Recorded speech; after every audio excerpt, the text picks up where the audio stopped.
Well, firstly, thank you to everybody for attending today. I'd like to extend a thank you to our audience.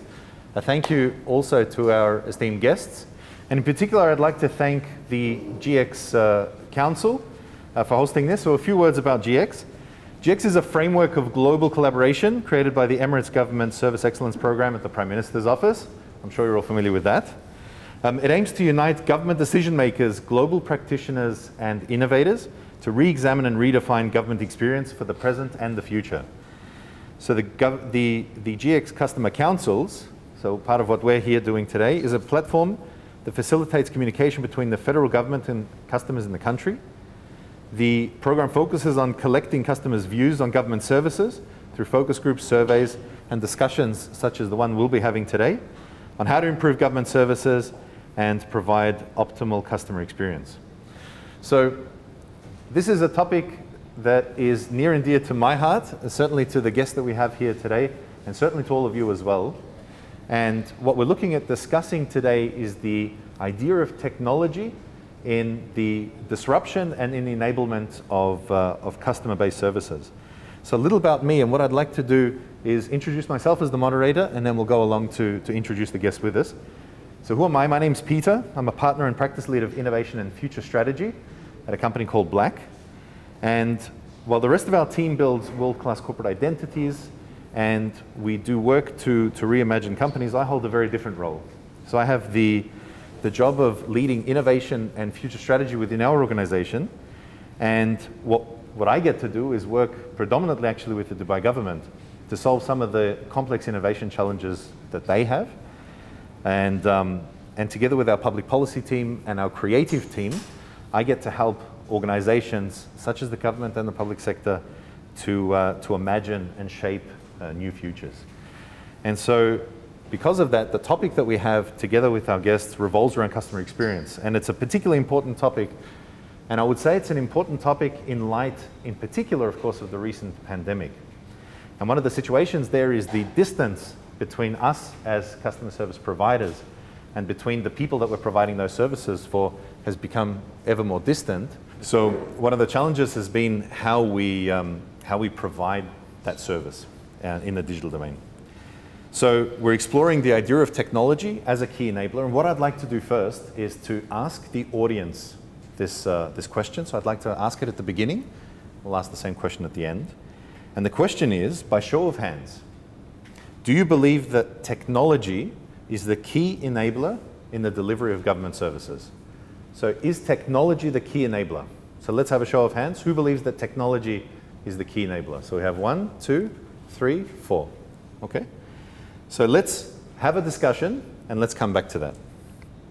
So firstly, I'm delighted to introduce in name order, for the first and last time we're referring to him, His Excellency Nasser Ismail. He's the Assistant Undersecretary in the Ministry of Community Development. And next to him, we have Rashid Khan. Rashid is the Director of Digital Design at Etisalat. Thirdly, we have Mosam Gadia, the Senior VP at Noon Payments. And finally, on the end, we have Boesch. He's working at VFS Global. We'll come to each of them. So what I'd like to do is I'll start with Nasser. If you can give us, in a few words or in a tweet, what is it that you're doing at the MOCD? And what is it in particular that you're most proud of in terms of the recent years past? What are you most proud of? To be honest with you, Peter, it's like we've achieved in the last year to be proactive in providing services. So we've changed the idea of, let's say, the conventional way of doing service. So we integrated with most of government entities over here, around 44 entities. Yeah. So we minimize most of the requirements that we used to need, or ideally we asked from the customers. So the journey is minimized. People are much happier. And that supported us in the COVID pandemic. So we've shut down maybe all of our centers, but service still going as usual. Okay. So we are proud of that, to be honest. Wow. So services, so centers have been closed down where you would normally have had face-to-face interactions. You're closing them down, and yet the customer service is improving. Social services, no interaction. That's incredible. And so I'll move on to Rashid Khan. Rashid, you have an interesting role in Etisalat. So most of us, when We have a device in our pockets, I have one as well, where most of the association we have with Etisalat is about the B2C platform that you guys have.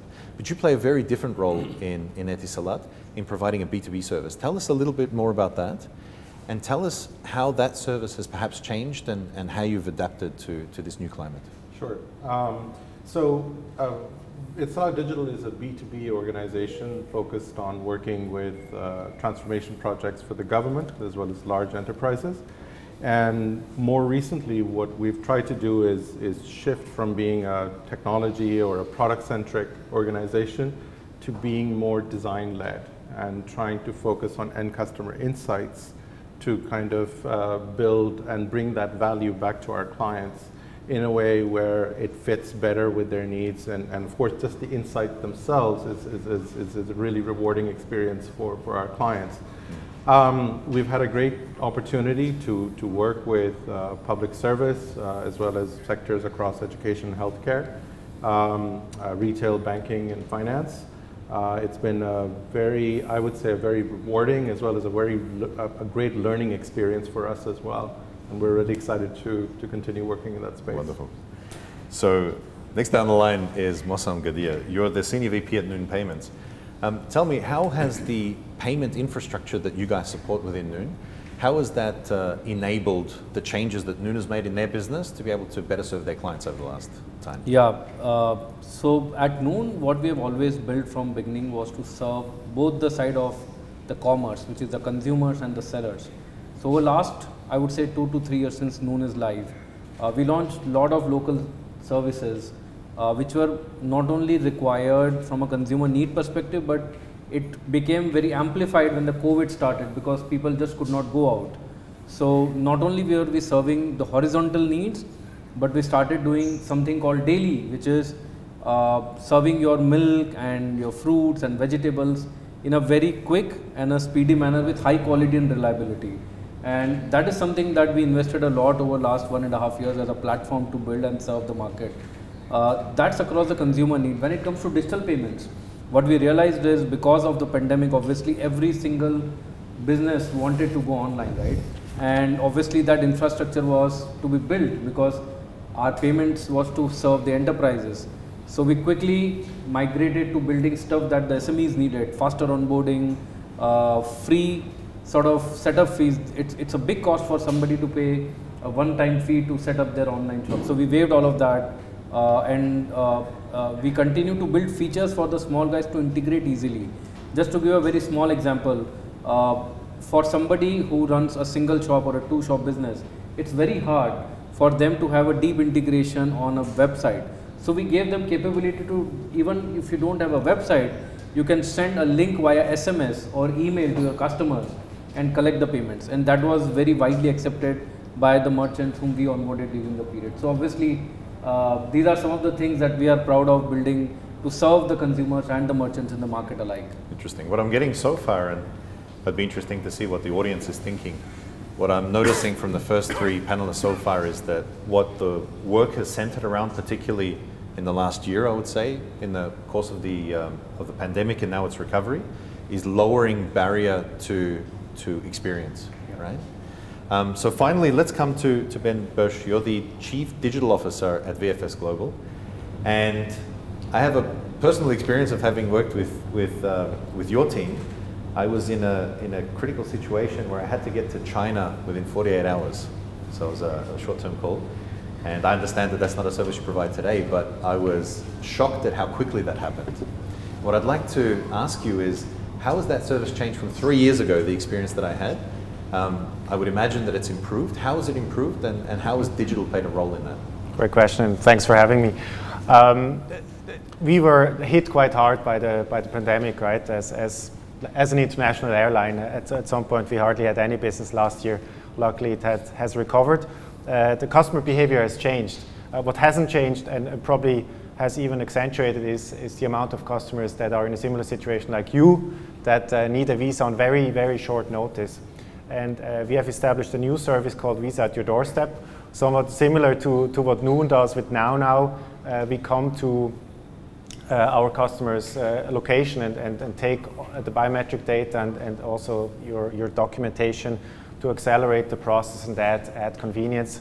And we have rolled that out across different geographies. As you may know, VFS is operating in more than 140 countries for more than 60 governments. And beyond that, we have worked a lot on our digital products, also making the process of submitting your documents easier by, for instance, using machine learning to extract data from your documents. So there's a host of different solutions coming your way as soon as you travel to China again. Fantastic. So again, this idea of really needing to adapt to a changing climate. And I think we've revealed that some aspects of those have been about technology, but some of them also have been about the human experience that's created at distance. And so I want to come back to Nasser. How have you changed the focus on your employees, the people working at the MOCD? How have you thought about getting them to adapt? So obviously the digital integrations that you've made are one factor, but how have you thought about training the employees and about the interactions that they have with people at distance? To be honest with you, Peter, the challenge was huge. People like in the pandemic started to panic. So how can we get the services and how can we deliver them? To be honest, knowledge is the key factor of the whole thing. So you need to have the knowledge of the journey itself, how it will going to be changed. You need to train the employees how to adapt or how do they provide the right service within the circumstance. Plus, they need to have the knowledge and the understanding of their customers and their needs. So knowing the whole entities, like the vision of it, how can we deliver the rights, let's say, services. So the training should be around the journey itself, and the shortcuts you have done. Mm-hmm. Plus, it's like you need to give them a training specifically on the customers themselves. So as a MOCD, I deal with like people of determination. I deal with like people with, let's say, a bit of social challenges. Mm-hmm. So our employees should know them, understand them, and try to manage the journey with their needs.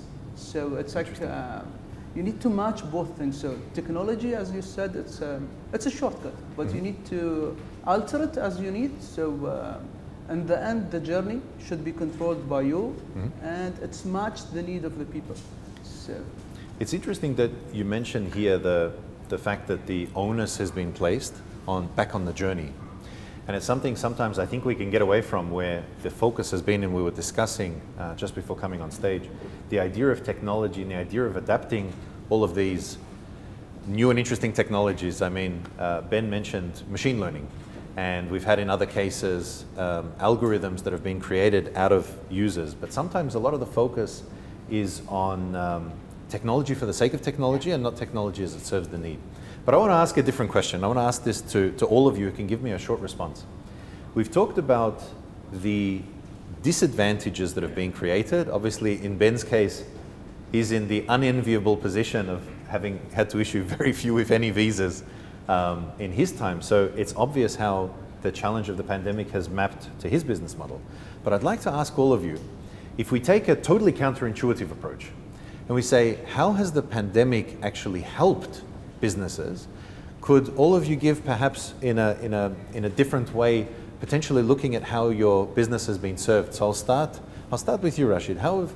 If you can think back on the last year and look at it retrospectively, how has your business perhaps been served by or improved by the pandemic, either in creating new resilience or in creating new business models? Yeah, that's a really interesting question. So if I think about the experience of the service consumption across our industry, one of the things that we found is having a multi-channel approach, where you, very similar to what Nasser mentioned as well, is serving your customer in the way that your customer wants to be served. Now, in a lot of cases, that could be a digital channel, but equally it could be a more traditional channel that the customer would prefer. So having that focus and maybe thinking and analyzing that is definitely an advantage. Where that channel is digital, you would want to maybe think about having omni-channel experience. So making sure that even if they are experiencing, through a kiosk or they're doing it remotely through an app or a web portal, that experience is consistent. So they're not having having to relearn how to subscribe to a service while they're using a different digital channel. So these two things, and the second area I would probably mention is that, and probably equally applicable for government service as well, is digital government is not a set and forget investment. It's something that is a continuously iterative process. You're constantly getting feedback, you are iterating, you are improving the service, you are prototyping and testing it, and then launching it again. And I think that those are the two things that we definitely learned during the pandemic and helped us through that process. Interesting, Mosam. I suppose sitting on the balance between an improvement to business, and particularly where you work in a delivery-based business, what could you say are some of the outcomes for your business generally, and how has it shaped and improved the service that you offer over the past year? Absolutely. I think we all know during COVID, contactless became a thing because people were worried about touching the products. I'm sure everybody watched the stuff that came in at that point in time, right? So we started something called contactless. That became a big thing for our delivery fleet, and not only in terms of delivery experience, but also in terms of payment experience. In fact, during the lockdown period, most of the business was running on non-cash, which is somebody has to prepay the shipment. We had to block the COD because of the government mandates. And what that accelerated is adoption of digital payments. Just our payment volumes grow 3 times in a period of 4 months because everybody was feeling more comfortable, and of course due to contactless requirements. So we had to innovate our entire delivery experience to have a completely contactless, and still continuing that way. So if you put a shipment from noon, you wouldn't even know who came and delivered. They just keep and they just go. And even we innovated on the packaging side when we launched grocery. It came in a nice carton box. It's well sanitized. And of course, sanitization across all our facilities, our drivers training, our warehouse staff training became very, very important.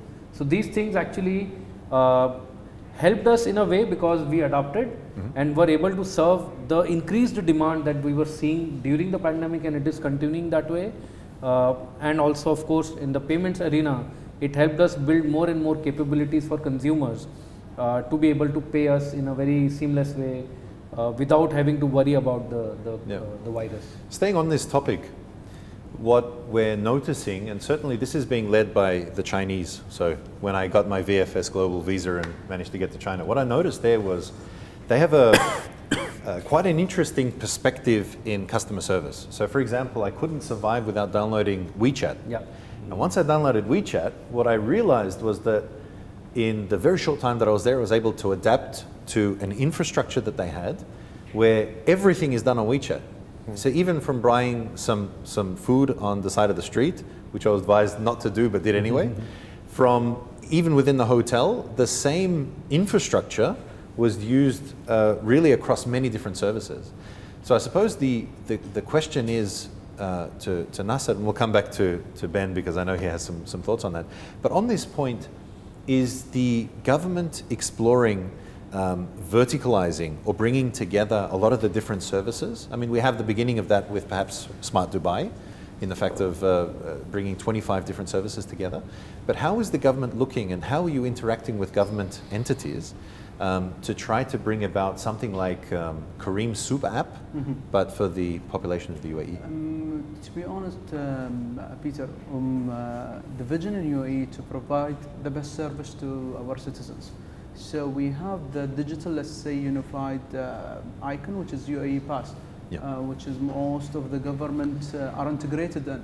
So requirements are like, let's say, if you apply in like 2 to 3, 4 government entities, the requirements will go down because it's like everything is like integrated. And it's compounding. So So UAE Pass should like shortcut your details in a way.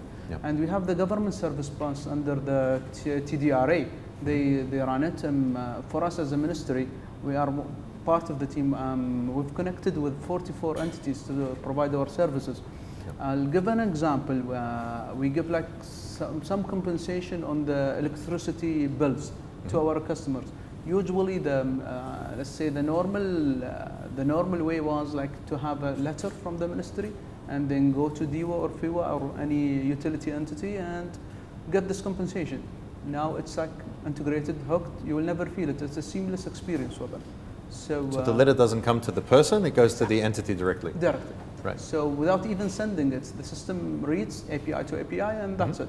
So the government is like moving now to provide more proactive services, more to. I'll give another example. Usually, I like, to be honest. In a way, when you get like a traffic fine and you want to, let's say, renew your license, usually you go and you, well, I have like 5,000 dirhams to pay now, plus the renewal fees. Yep. No, now it's like you get a message, you get like a reminder, so your license will gonna be renewed, so you need to get, let's say, eye test or whatever test you need to give to the government, and you have this amount to pay. So I think moving forward, we have two parts of segments of customer: the savvy tech, let's say, people, and people who are a bit, I won't say left behind, but a bit not engaged with technology. Okay. So the government role is like to utilize on the savvy tech people, and they are easy to provide with the electronic or, let's say, digital services. Yeah. But for the people who are like less engaged with the technology, I think minimizing the requirement, minimizing the interaction of technology for them, it's the way. So no one kept behind, to be honest. Yeah. This is a deeply, deeply interesting point, this idea that the technology that we're providing as entities to our customers has to be seamless to them, Exactly. right? So if it's the use, for example, of an app, we can't guarantee that the people on the other side are also going to be using the app.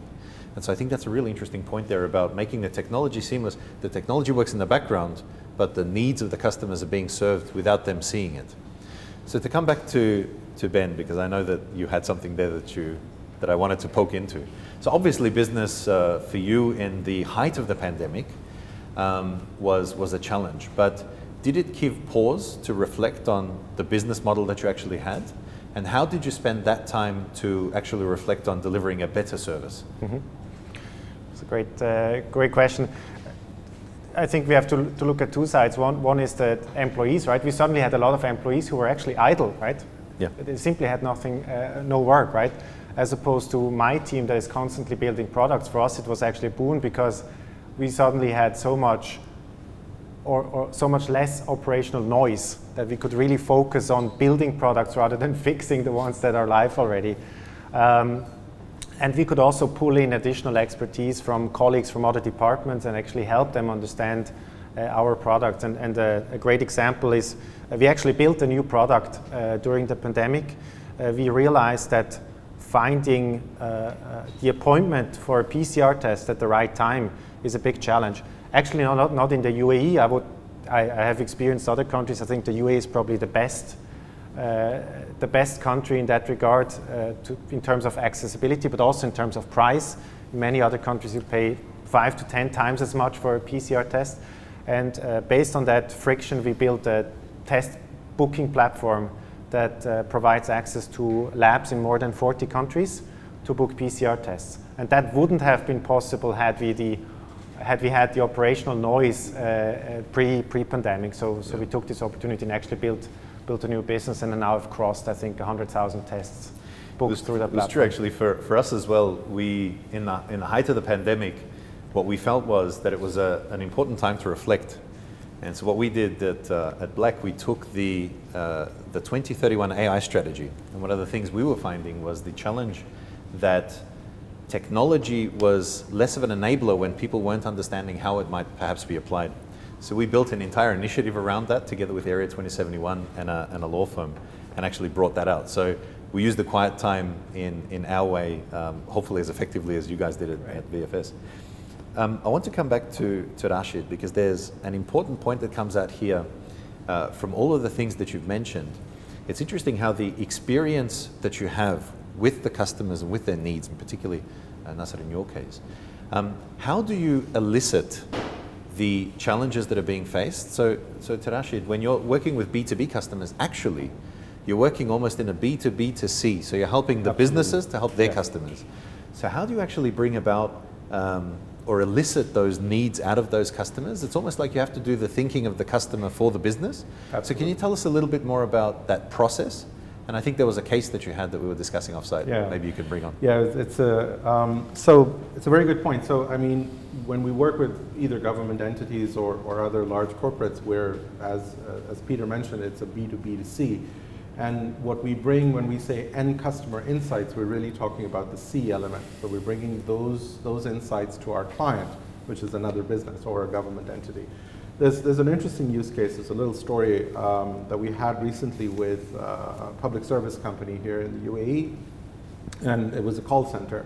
And they were struggling with long call handling times, dropouts, and some of their SLAs were failing. So they wanted to improve and enhance that for their customers. And one of the things that they of course thought about was how, let's introduce technology. Let's bring in, chatbots, or let's introduce some kind of a conversational AI and try to see if this will solve the problem for us.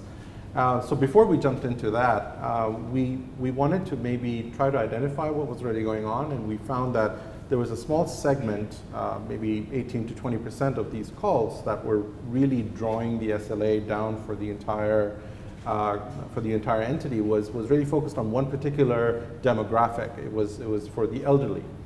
And we said, okay, well, we would like to hear some of these calls and and kind of listen in and do some research. And when we did this call listening, it was really rewarding, because we found that the elderly would call in just before they subscribed to this service. They would say, oh, hi, good morning, how are you doing? How's your family? How many kids do you have? What school do they go to? And it was a really long conversation, which we felt the agents were handling really, really well. And they made the customer really happy, they made the customer really comfortable, and then they subscribed to the service. So that kind of explained why there was a delay.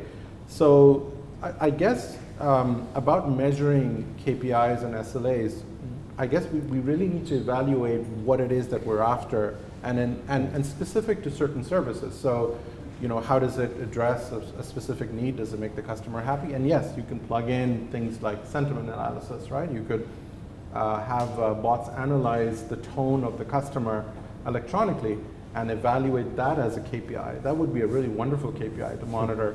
Does the customer, when they sign off, are they really happy?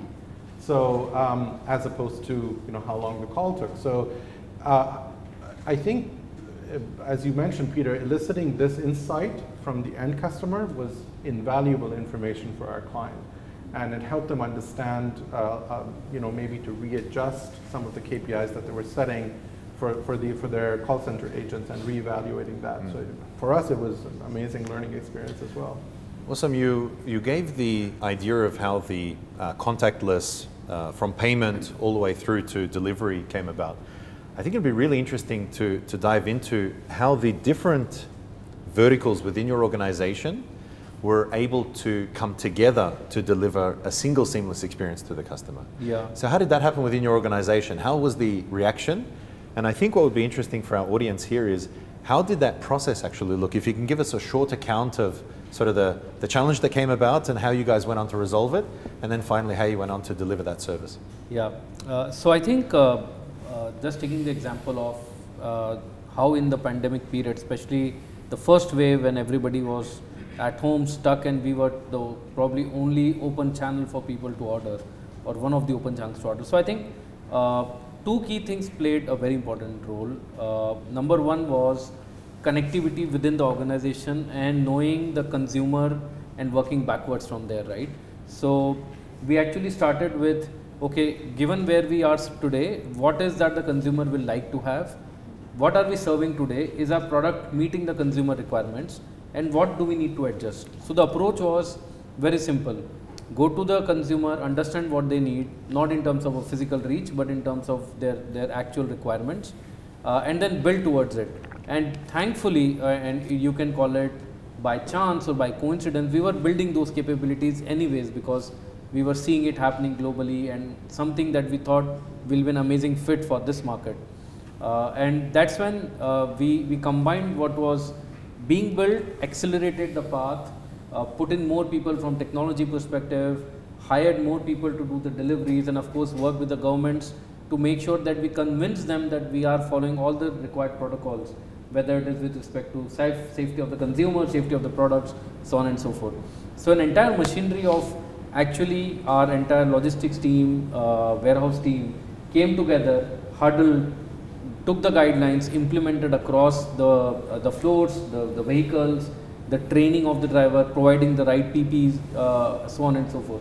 So we ran it like a war machine, and literally took us not more than 2 weeks to be ready with all of this. So this was like all hands on deck approach, 24/7 war rooms of supply chain, of technology to build this platform, to build the service. And of course from my team perspective, we built something which was called subscription model. What does it mean is that once you put a card on file, which means once you have entered your card credentials, you don't need to enter again. And whenever you are building your card, you don't need to check out every time. And this was something that was required for a grocery service. So you were sitting all day, you are keep thinking of, okay, I need this, I need that. You just keep building your card, and at 10 PM in the night, it will be automatically checked out. You don't need to check out. So we built some newer services on the payment side so that consumer experience is better, and you don't need to think about your card details every time you are actually buying online. So it was a cross-functional effort, as I said, in a very war room approach, and that actually helped us to deliver the end-to-end service very, very seamlessly. So yeah, that's how we did it. There's an old story that comes about from Lockheed Martin, and it's the idea of building a jet that they had. The details escape me, and I suppose the details don't really matter. But the Lockheed Martin has something called the Skunk Works. And the Skunk Works sounds like something like what you guys built, the war room. And they're able to build a jet aircraft in 186 days. And it sounds to me like when push comes to shove, when the situation changes to such a degree that actually we have no choice but to change, that the teams are able to mobilize. And so I'll come back to Ben, but I'd like to bring this point to our team here. There was an initiative called Dubai 10X, which I think is still ongoing over the past couple of years. And I suppose the idea of there is to try to recreate in peaceful times what we might have in what we have was a war against COVID. And so I'd like to come to Ben. What did your war room look like? Well, it was a virtual war room to start with. I think what matters to start with is to create a system, right? A system is a set of rules, certain iterations where you agree on communicating with each other, especially if you're not in the same place. And the second is an agreement on velocity, I think to 10x. And I established a simple rule in my team. I told them, for any problem you have, I want a solution in 1 hour, 1 day, 1 week, and 1 month, and then an outlook for a year. Because you can actually solve any problem in an hour, conceptually, right? Maybe not logistically, but on a piece of paper you can. And then once you're done with that, you go to a problem solution in a day, which is far more sophisticated, better documented, better aligned, and then move on from that. But unless you pass that 1 hour rule, you cannot go to 1 day, and you cannot go to 1 week, and you cannot go to 1 month. And by doing that, actually, we manage to solve problems much faster, because we don't complicate them before we even tackle them, which happens quite often, especially in big organizations. We don't complicate them before we tackle them. So I suppose the idea or the learning to get out of that, and this is something also that we subscribe to, and I'm sure everyone put in the position has to. The point is that if after an hour of knocking your head against the wall, if it doesn't make sense at that point, it's certainly not going to make sense after a day or a week, after a month. Do some of you guys see in some of the challenges that you are facing that if you couldn't solve the meat of it within a day or at the high level, that there are a lot of initiatives perhaps that you put to the side? Nasser, do you want to give a comment on that?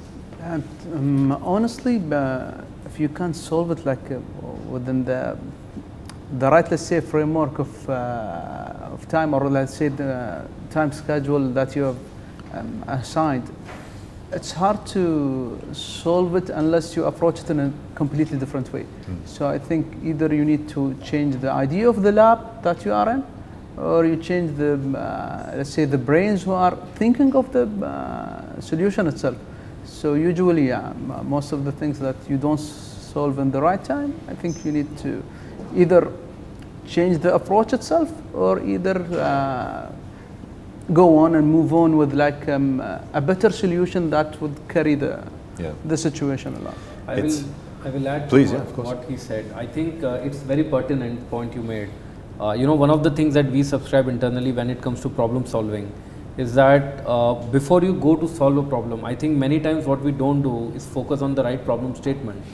So finding the right problem statement to me is the most important aspect and time that anybody and any team should invest before you go on the solution. Sometimes what happens is you treat symptoms as problems, and actually problem is something else.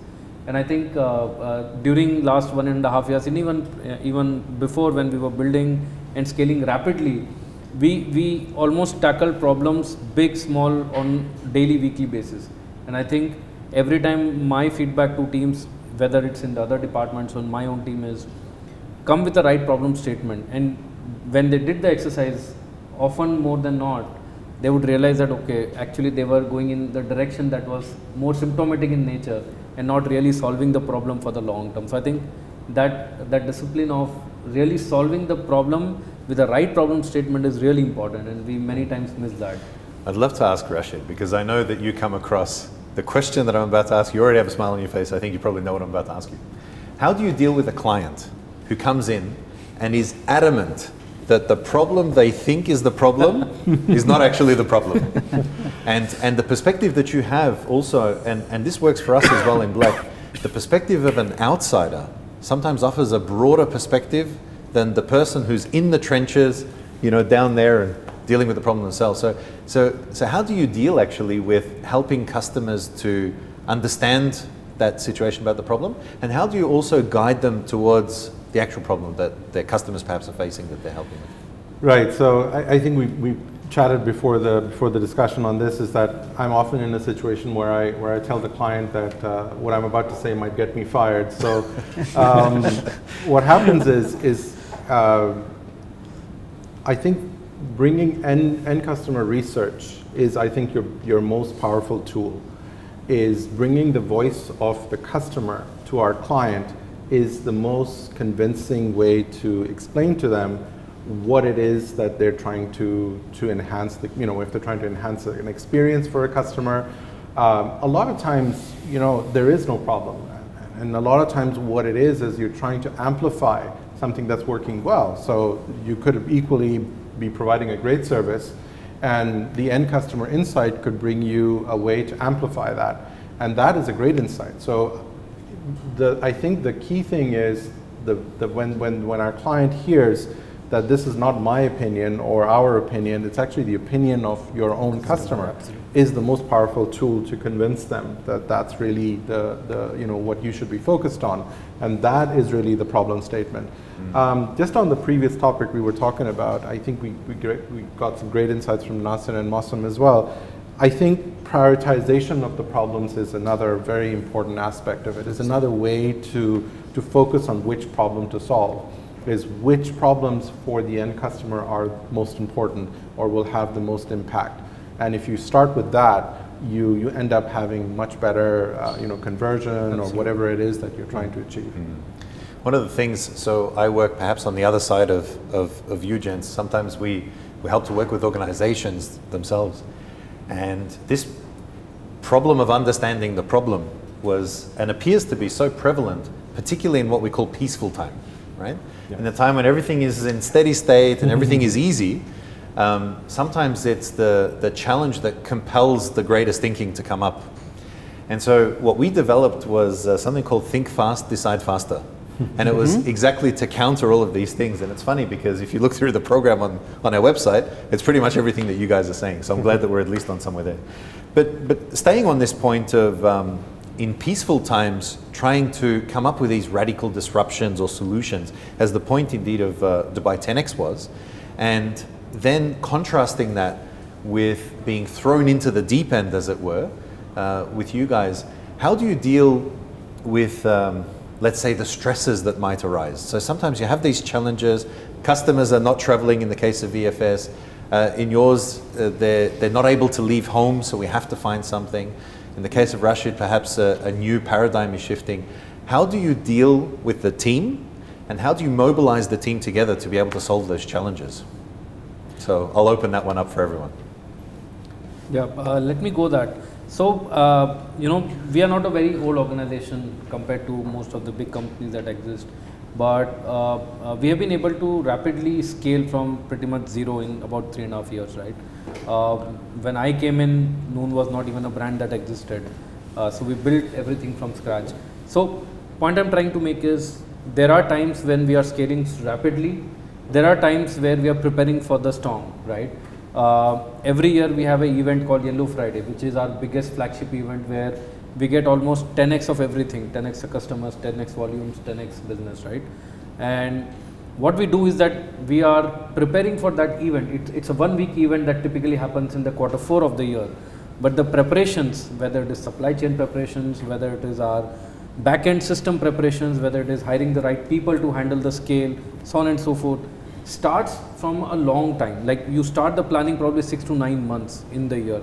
So pretty much a large part of the teams that are working on the core platform continuously work on driving innovation or scale or resiliency of the platform, making sure it's 24/7.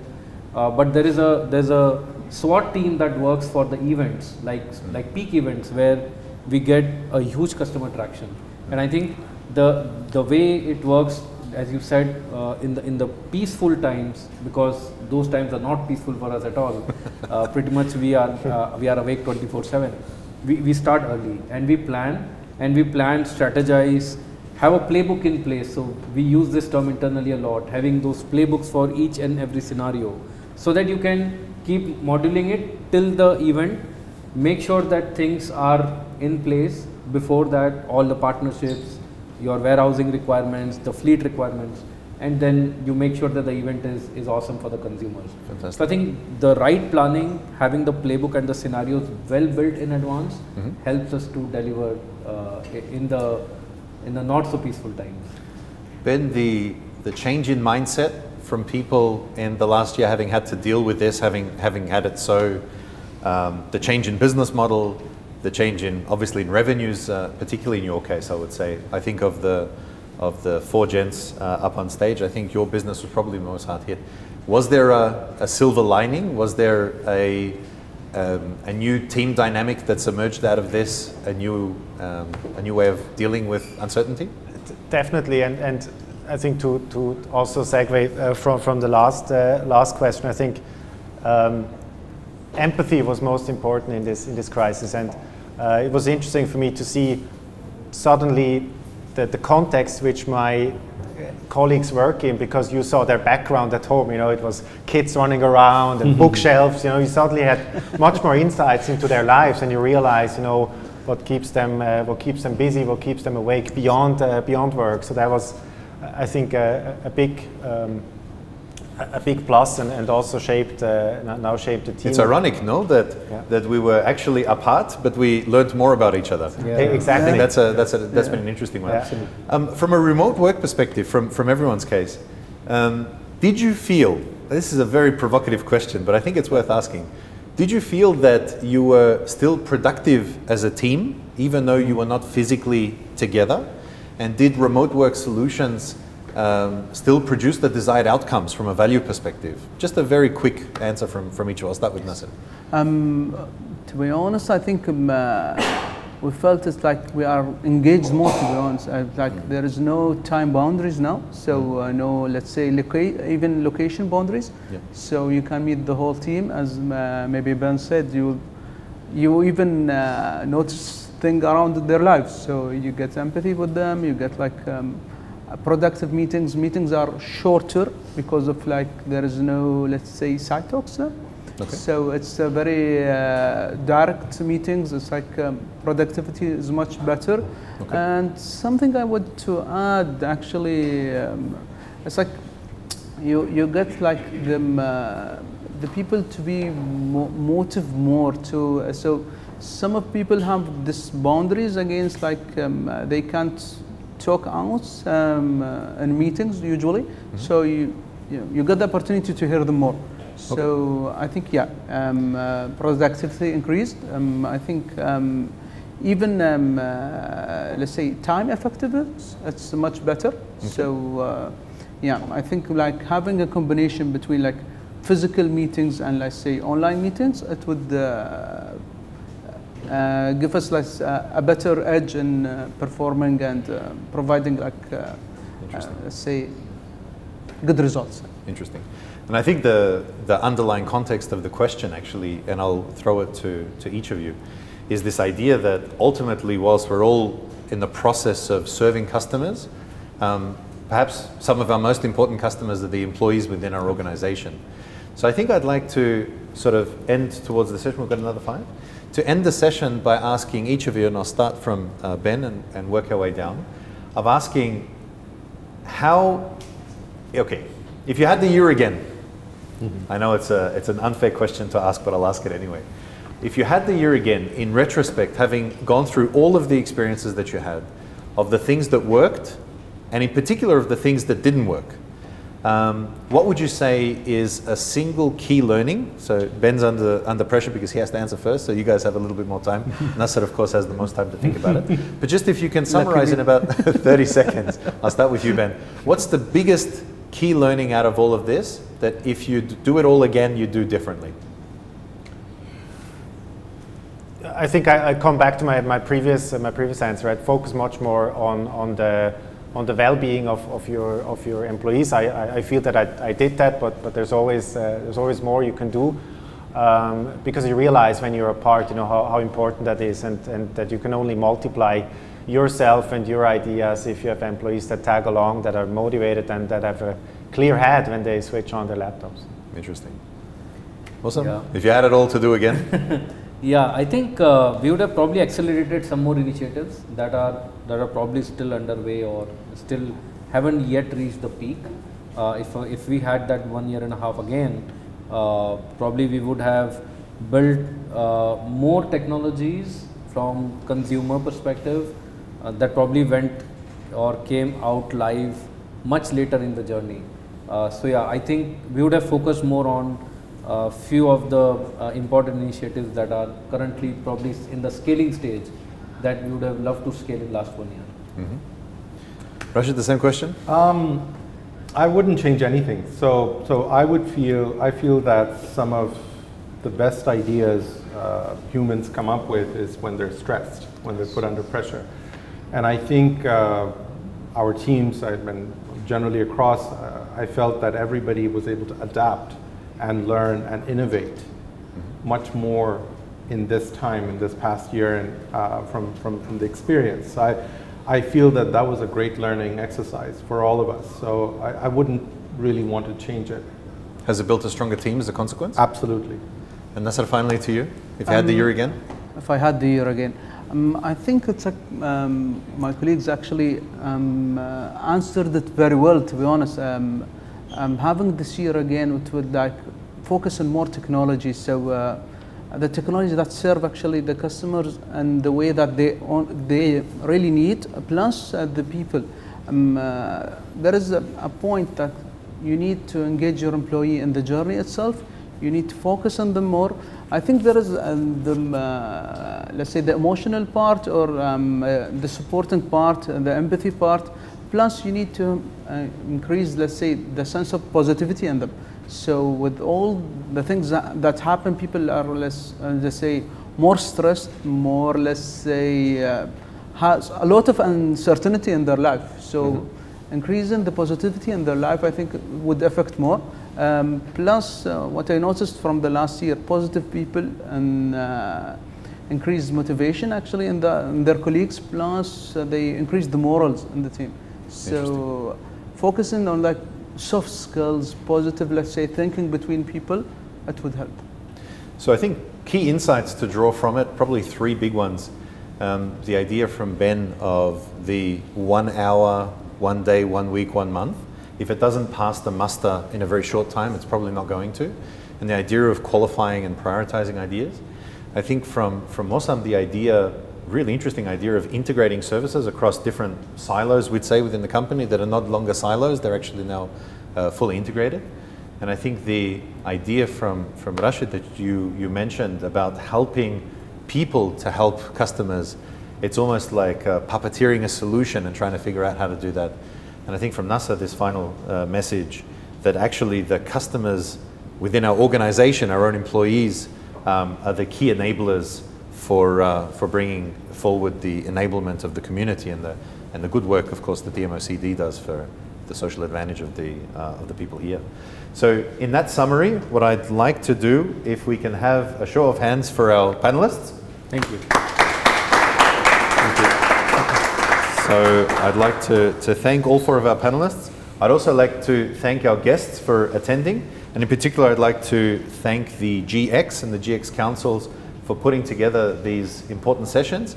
And in particular, I think for government sector employees to have the ability to tap into the insight of the private sector. We're seeing the kinds of challenges the private sector is dealing with. And if there's one key insight that you're able to draw out of that, I think sessions like this are very much worth it. So a final round of applause for the panelists for their interesting insights. Thanks.